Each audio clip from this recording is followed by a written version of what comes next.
Okay, so last week I started this art of deception topic, and I told you that today we are going to go a little bit more concrete things that are used against us as these tools of deception in the world that we live in. And if we are aware of these things, freedom is an amazing thing to experience. So, let me ask you this. What is your favorite conspiracy? Let's put some on the screen. Some examples. Peron, give us next slide, just to give people a little bit of ideas. Okay, what is your favorite conspiracy? If you have any that are outside of this list, that's fine. So, is it extraterrestrials, or as they have been lately calling them, intraterrestrials? So apparently, they didn't come from the galaxy far, far away, but they've been living here with us all along, either beyond the ice wall in the depth of Antarctica, flying through those holes at the poles into the hollow earth, or they just lived underground, all of this. We don't know, but apparently that is the new stuff that we're hearing from Pentagon, from our government. Maybe it's the Epstein files. How horrifying thing for people to be amused with. What is it? Are you afraid of this economic collapse? What is behind it? Why is it happening? Come on, guys, give me something. What is your favorite conspiracy? I want to hear it. Aliens? Okay, yeah, they're like, I remember, do you guys remember that movie, Close Encounters of the Third Kind? That was back in the day, right? That's like, not actually older than that movie, which is kind of disturbing. I remember that as a kid. Ever since then, I was probably like 4 when that movie came out, like back after the Civil War. And I remember ever since then, I was excited about aliens finally showing up. What else? Come on, what else is your favorite one? Secret agendas of hidden governments, or political saviors popping up, or flat earth. I love flat earth. Oh my goodness. Flat earth is kind of fun. Okay, let's see. How many flat earthers do we have here? There is one. All right.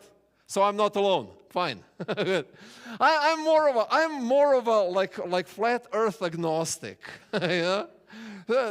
It's kind of here or there, because here's the thing. I was challenged with this before COVID. It's been quite a while. So one friend asked me pretty much, so you accept Bible as a source of truth, right? So why do you then decline the basic biblical description of cosmology as we know it? And that is the concept of pretty much the flat earth and the firmament and the shell underneath and so on. And it got me thinking, and then COVID came and we were all bored, and I really got into studying the whole concept behind it. And here's the thing, I've never been up there. I can't tell you if the earth is flat or not. I've been to the top of the Pikes Peak. I remember seeing the earth's curvature, but still, I didn't see the planet. There are a lot of reasons to say, hey, this is an amazing distraction. All of these conspiracies, my dear friends, that we are constantly bombarded with, whether it's whatever it is, and whatever you're into, whatever your favorite algorithm is in your reel list that shows up in your social media, all of these things are beautiful distractions to distract us from real deception that is happening in our faces, and that we are so immersed in throughout all of our lifetimes that we are not even aware of it. The best deception is the ones where people don't know they're deceived. And if somebody is the master of deception, that is, of course, the Lucifer. And he knows how to do that. Because he knows what we truly seek in life. We seek meaning in life. We seek control or safety. Let's put it this way. And then the last thing that we seek is the scapegoats when things don't go well. And he's using these things to keep us deceived all the way through. While we are kind of toying with these things that we see in social media and on TV and hear from whoever, he is actually keeping us in constant state of deception because we don't even know we are deceived. And that is what I would like us to talk about today. These fads here, they're going to come and go. Like, if you remember, NSA used to be a big conspiracy theory until Edward Snowden stepped up and he revealed the government documents that actually proved the existence of NSA. And then finally our government was like, well, yeah, we had this going for a couple of decades, but yeah, you didn't have to know. It was on a need-to-know basis, and we, the people, were not on the list. That's how all of these are going to also fade out. But the deceptions, the real ones, they're here to stay. And once you see them, you can't unsee them anymore. The illusion is only effective when it's not seen. The moment you see it is the moment you are free. And that's what I want us to talk about today. The story that I mentioned last week, the story, or the first deception that happened in Genesis chapter 3 in the Garden of Eden, when serpent talked to Eve and told her all of those things. I was called out today that I misspoke last Sabbath, and we had a long discussion. I said that Satan didn't lie because eventually they did die, but they didn't die in that day. So he was very, very cautious how to choose his words to make Eve feel that everything that she hears is truth. And there was enough truth over there to convince her that everything is okay, but she was still deceived. He awakened her curiosity. He pumped up her ambition. He created mistrust toward God. And then in the end, he created this desire for her to be more. Desire for elevation. That is what Satan does to us. And this is his gateway. This is his gateway. James chapter 1, verses 14 and 15. Actually, just read verse 14.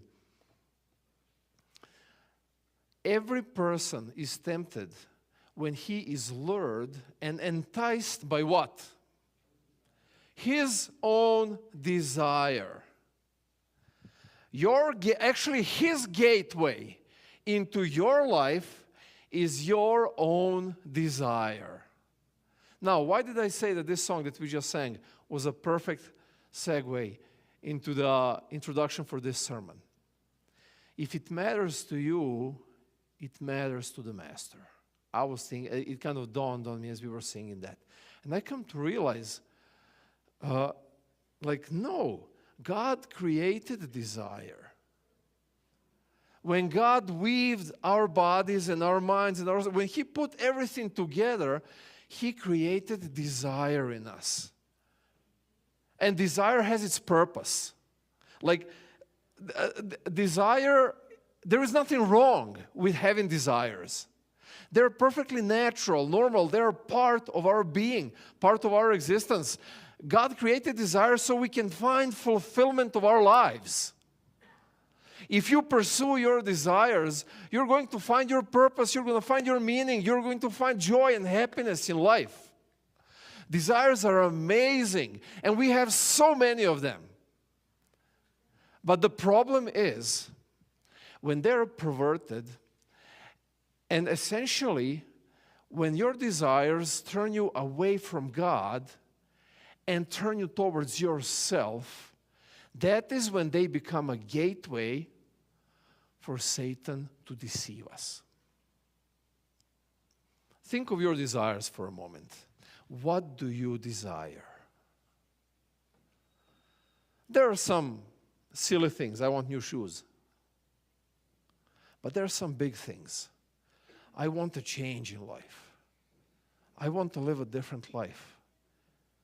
I want to find that right person to share a life with. I want to find that profession that is really going to let my skills and my gifts shine.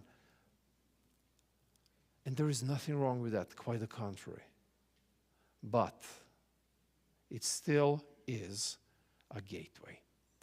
How do we protect the gates? In order for us to protect the gates, we need to understand what vehicles of Satan are to enter through our desires. Primal deceptions that I'm talking about are very ancient. Ever since there has been humankind, these deceptions work. And in that sense, Satan is lazy. He doesn't bother to come up with something new.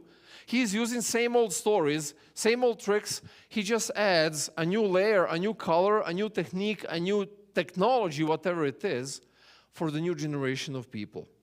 Let's start with the first, most common deception that drives us every single day. And that is fear. Are you afraid? Are you afraid right now? Do you guys remember that show, The Fear Factor? You're at the end, at the end when they're screaming or they're crying or they're like running around, the guy who is running, he's like, "Are you afraid? Are you afraid?" Well, you shouldn't be, because you're on the fear factor. And suddenly, like the revelation is, oh, all of this was fake. I should have been afraid all along. Everything was perfectly fine. But I was so convinced. The show was so good. And some of the stuff in that show were really terrifying. Like even watching people going through that was like, oh, whoa. If you never watched Fear Factor, go find. Not now. But like today, find one show on YouTube. Just see what I'm talking about. It was very, very interesting watching it. Because fear always works. Fear always sells. Fear sells politics. Fear sells media, propaganda, outrage, nationalism, tribalism. Everything revolves around fear. Everything revolves around you being in some kind of danger. You're perfectly safe in your home. You're perfectly safe and free here in your church. Yet, I can convince you to be afraid in the next 2 minutes if I wanted to. If I just say the right words and point out the right things that are happening in our society, in our world right now. It's not going to be easy to get some chills down our spines. Because fear sells. Exodus chapter 32. Exodus chapter 32, Moses is on the mountain. 1 week, 2nd week, 3rd week, a month passes by. 40 days pass by, Moses is gone. These guys are over there. They have no idea what's going on. They see these flames and thunders and craziness over there on top of the mountain. And when people saw that Moses delayed to come down from the mountain, the people gathered themselves together to Aaron and said to him, "Up, make us gods who shall go before us. As for this Moses, the man who brought us up out of the land of Egypt, we don't know what has become of him." The time was passing by, nothing was happening, they were starting to freak out. People without a leader started dissipating. And they became afraid. They became panicked, and they're like, okay, we need somebody, something to follow. Whatever is happening over there in this mountain with this Moses, with this God that we don't see, this is terrifying. Let's do something familiar. 400 years of slavery in Egypt, the only familiar thing that they had was the statue, some statue. So build us a golden calf. And that's exactly what they did. The fear drove them to make a choice that is very simple. The fear made them turn their eyes away from God. This is a fierce deception, my friends. Fear is designed to protect us. You remember when you were a kid and you get lost in a store? Everybody had that experience. If you didn't, you're missing out. You missed out on your childhood. It was like terrifying trauma that I still remember, even though it happened in 1980 or something like that. What is the first thing that kid does when he realizes that he is alone? He gets afraid from the strangers, from being lost. What is the second thing that the fear, what is the first thing that fear drives that child to do? Cry? Who do they seek? Mom! Dad! Yes! Fear, the deception of fear is this. Satan convinced us that when we are afraid, God is not a safe haven. God is not the one to run to when you're afraid. So, if you're afraid that you're going to lose your job, do you run to God, ask Him for an advice, or you just go try to find anything you can do to make more money, or to find another solution, or whatever, not even asking yourself if maybe God is taking you through this possibility of losing your job? If you receive a bad diagnosis from your doctor, what is the first thing you do? Doctor, what do I do? Right? Or God, what do I do? We are taught that God is here and there. In the serious situations, He is kind of there, but not the first responder. Very often, God ends up being the last resort when everything else fails in our lives. That's why fear is one of the greatest deceptions that we have to be aware of. So I'm asking you right now, what are you afraid of? What fears you? It's insignificant what it is. The significant part is it driving you to God, or is it driving you to seek solutions on your own? Last year, almost a year ago, when I was drowning in that lake, I exhausted all of my resources that I had. I tried floating with the paddle, that didn't work. I tried swimming, then I tried treading water, then I just tried floating on my own. When all of it failed, when my limbs started becoming numb, when I started inhaling water, that was the moment when I finally looked up and said, Lord, it's up to you if I'm going to live or die, because I did everything. And then He sends me this paddleboard. Then He saves me. Why are we like that? That is the deception of not just our age, but all of ages. This world convincing us that God is not the first one to run to when you are afraid. When they pulled me out, when I got out of the ER, and Gordon is driving me home, and I'm thinking about everything, I came to one realization. I was safe all along.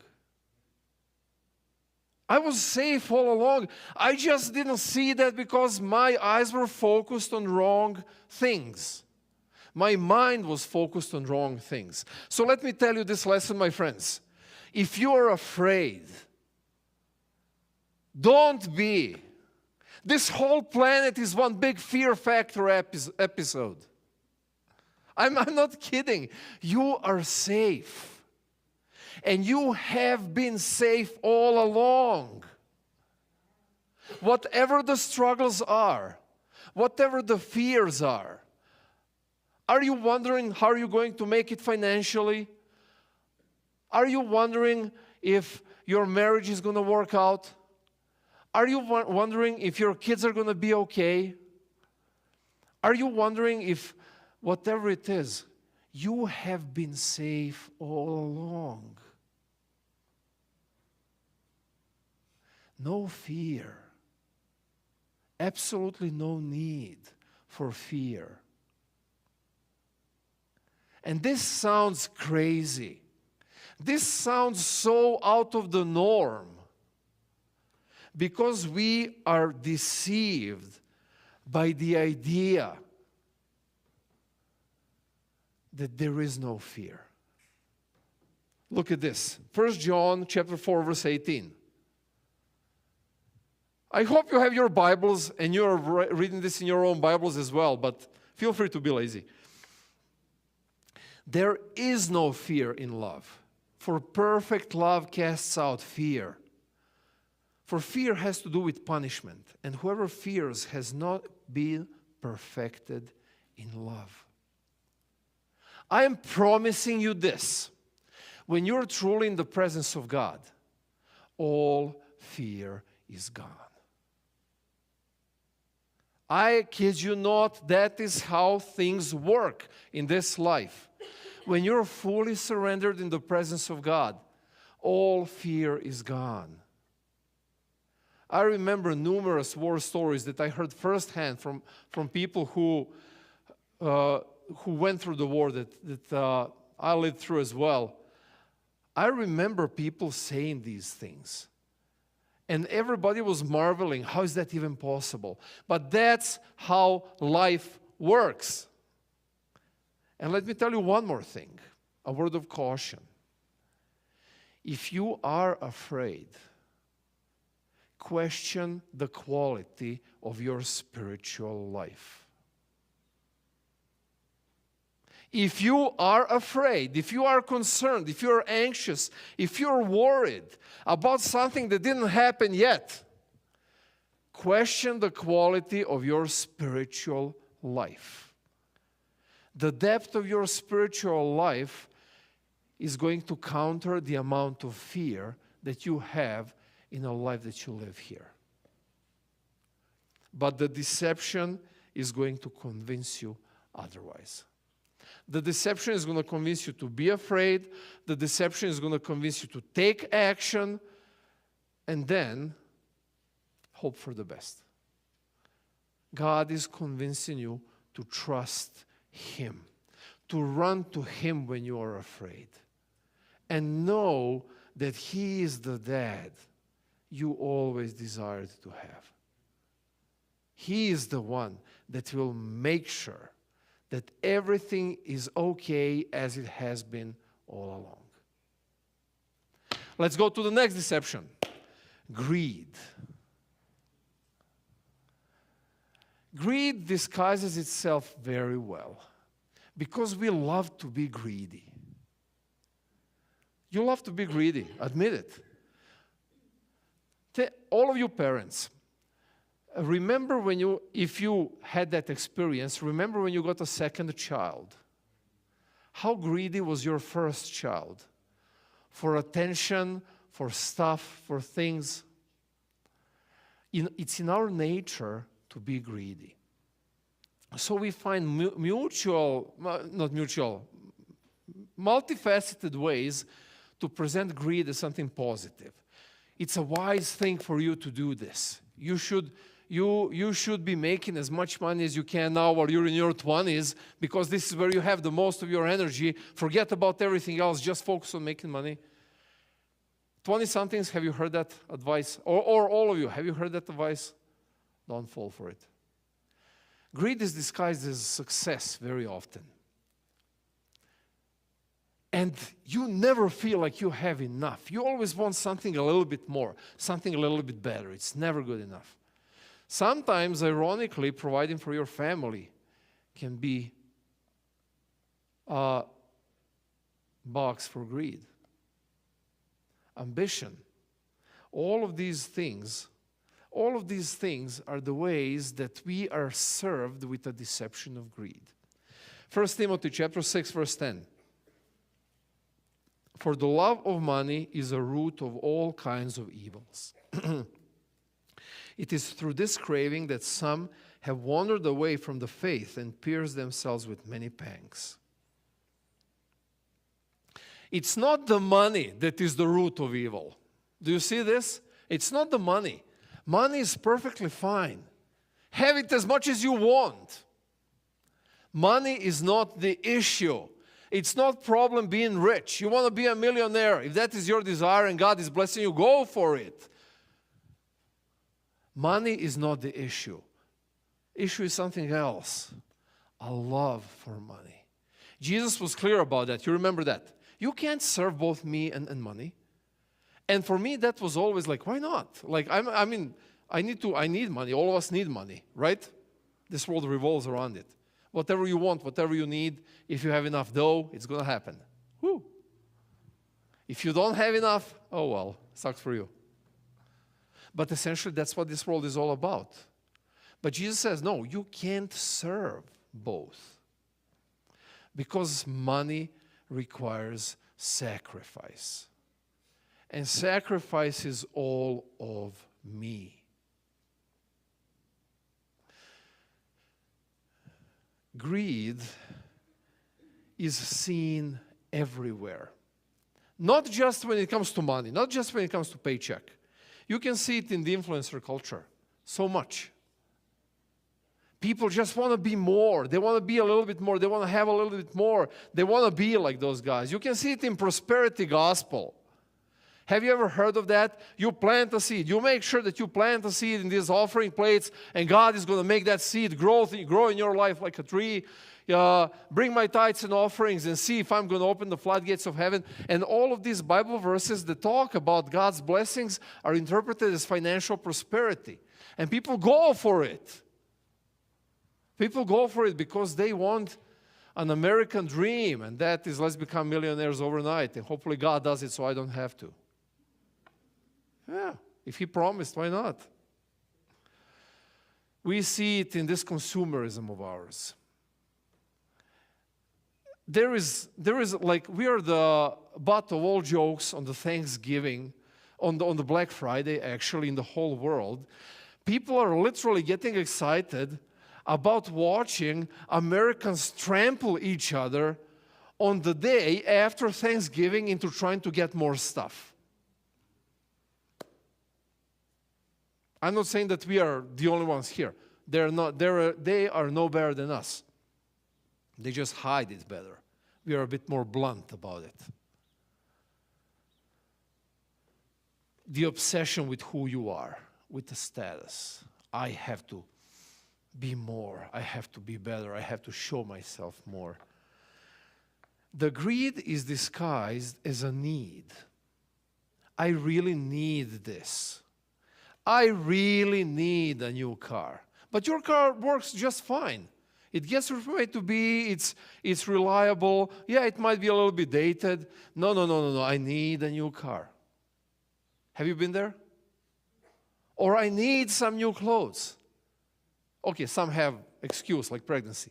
But you open the closet and there's a whole lineup of clothes over there, but you need more clothes.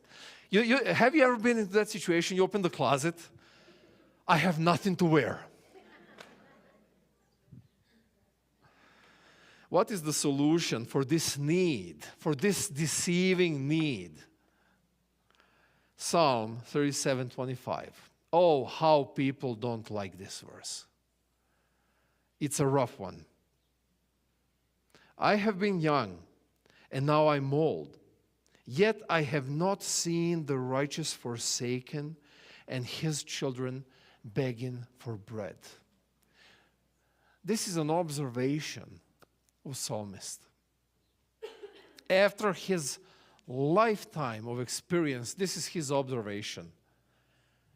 And this is rough to see because I experienced poverty back in my teens. I remember being hungry.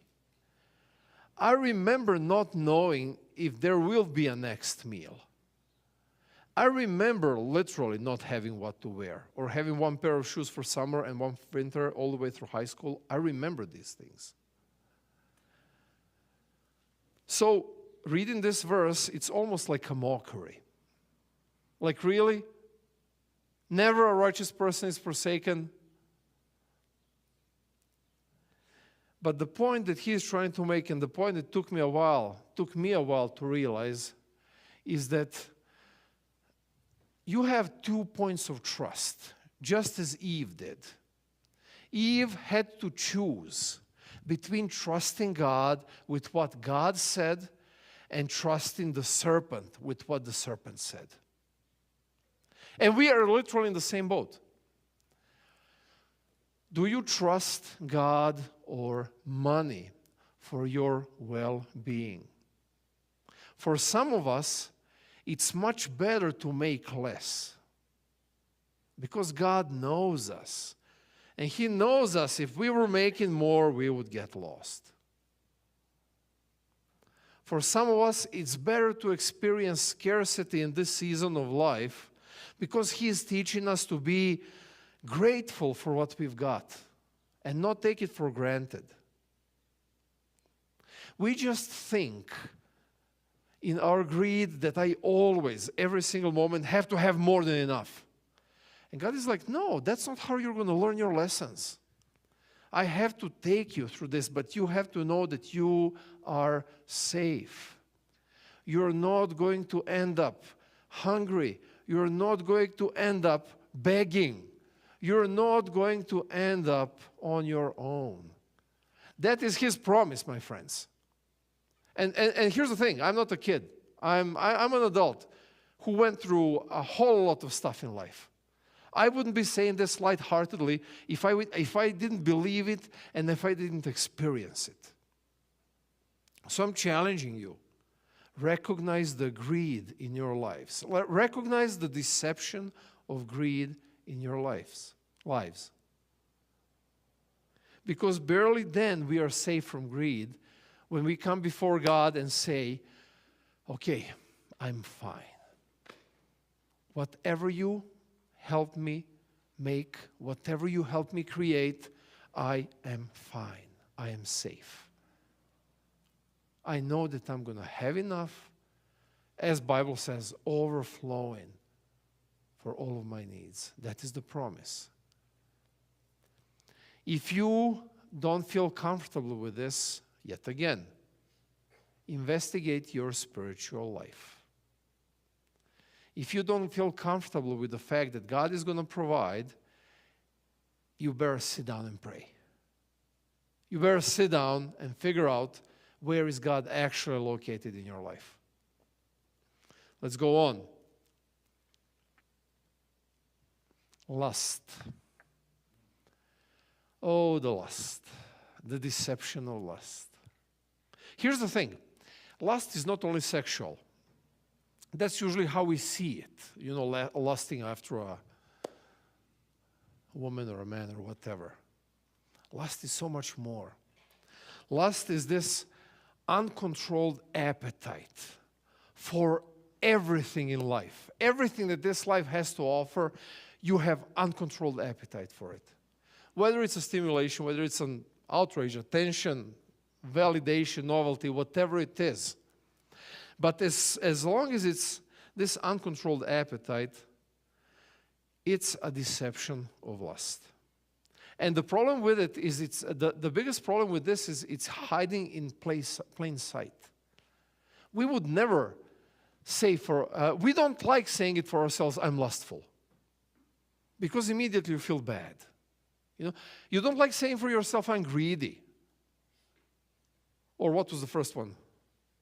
What was the first one? Fear. Thank you. I don't even know my own sermon. We don't like saying these things for us because they make us feel bad. And then we limit them. But the matter of fact is all of us are lustful one way or another.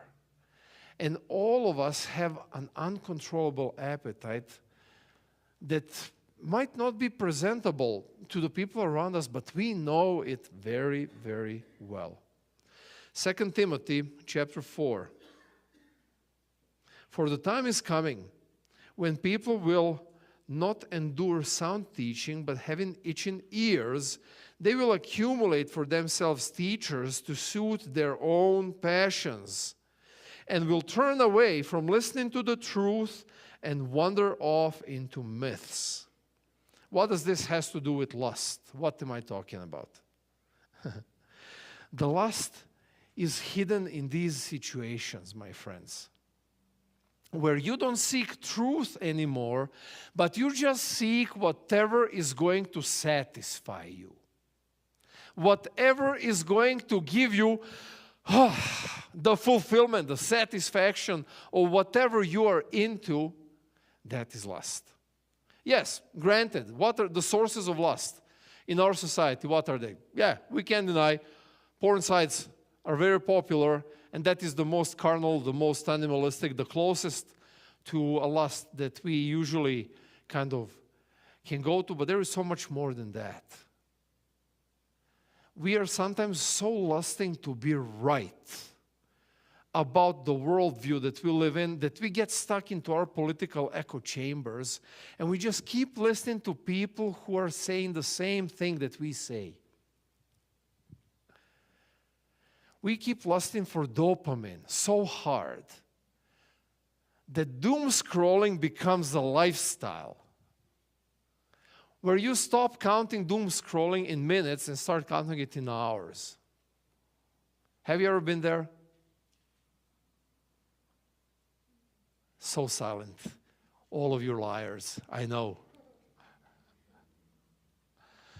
Or you post something that you think it's cool. Either it's a new photo of your new outfit or your family on a vacation, or it's just the cool sunset, or an opinion that you really think it's important. And then every 5 minutes you check for likes and comments on what you posted. And it's almost like a likes, yes. That, my friends, is lust. And the deception of lust is that I am willing, for the sake of satisfaction, to step away from the truth and sacrifice the truth, even though I know it, to push it aside for the sake of my satisfaction. What is the solution for this? Look at Galatians chapter 5. It's really not that hard. It's not that hard, but it's as hard as it can get. But I say, walk by the Spirit, and you will not gratify the desires of the flesh. My dear friends, walking by the Spirit means seeking your satisfaction in your spiritual connection. Finding your joy and peace in knowing that everything is okay. Finding your fulfillment in the fact that you are fully and completely safe in God's presence. Once God's presence in your life becomes your drug, once you become addicted to listening to Jesus every moment of your day, then you're so free and you're wondering and asking yourself, why didn't I do this eons ago? Why was I waiting so long? But the deception of lust is convincing us that once you satisfy your desires, you will be full, you will be content, you will be happy. And it's like a bottomless pit. This is Sparta. And there you go. I kid you not, guys. Lust is very easy to put behind. If you manage to find and realize that ultimate joy, ultimate fulfillment is in the presence of God. Oh my goodness, how life becomes amazing then. And the last one we're going to be talking about today is the pride. The deception of pride. God says, I am. And then I say, no, I am. Have you ever been there? Some were like, no, never. Oh my goodness, that's the perfect pride right there. Very nice. Have you ever had this prayer? This prayer. But God. Have you ever had that prayer? But God. Okay, thank you for what's happening. Thank you for this, but God. Or let's continue. But God, why? The moment when His I am and your I am start to argue. Which I am is more important, which I am is right, and which I am deserves praise. The deception of pride is the first one, pretty much. And very possibly the worst one. Because again, going back to Eden and thinking about the communication between serpent and Eve, that's what we say. That's what we see. He told her, you will not die. They didn't die right away. They died later. But he told them, you will become like gods. Oh, wow. Your eyes will be opened. Oh, wow. My eyes were closed all of this time. You will know. So Eve saw that the fruit was good for what? You remember? For knowledge. The pride of I am. Now, pride has its own ways of how it disguises itself as well. Pride is going to disguise itself as a conviction. No. This is exactly how it is. I know it. Pride is going to be disguised as intelligence. I mean, I understand your argument, but I know better than you do. Pride is going to be disguised as righteousness. Have you ever been in a situation to look at somebody and it just flies through your mind, I'm so much better than them? Come on, be honest. Come on, don't be shy. Discernment. You're going to find a lot of pride hidden through a deception of discernment. Morality. Or defending truth. That one is the bad one. That one is the bad one. You heard of the Bible stompers, right? This is what the Bible says. This is, or the hell and brimstone, how they call that. When you defend what you know is right, because what you said does not match what the other person said. For thousands of years, Christians have been killing.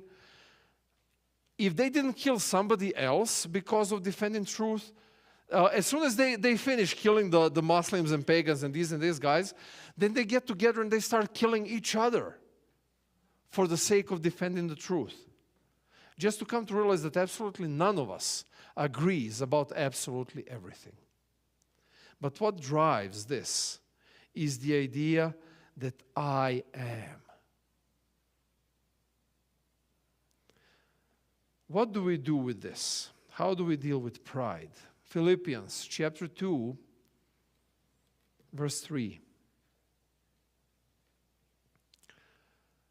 In humility, count others more significant than yourself.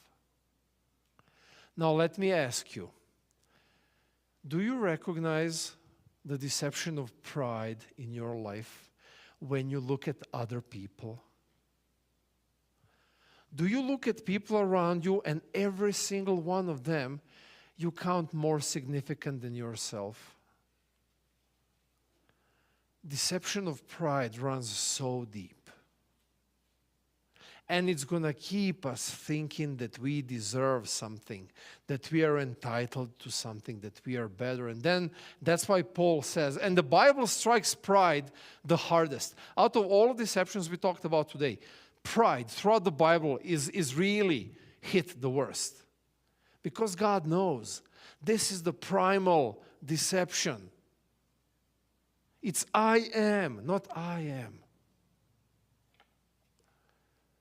You know how you fight pride?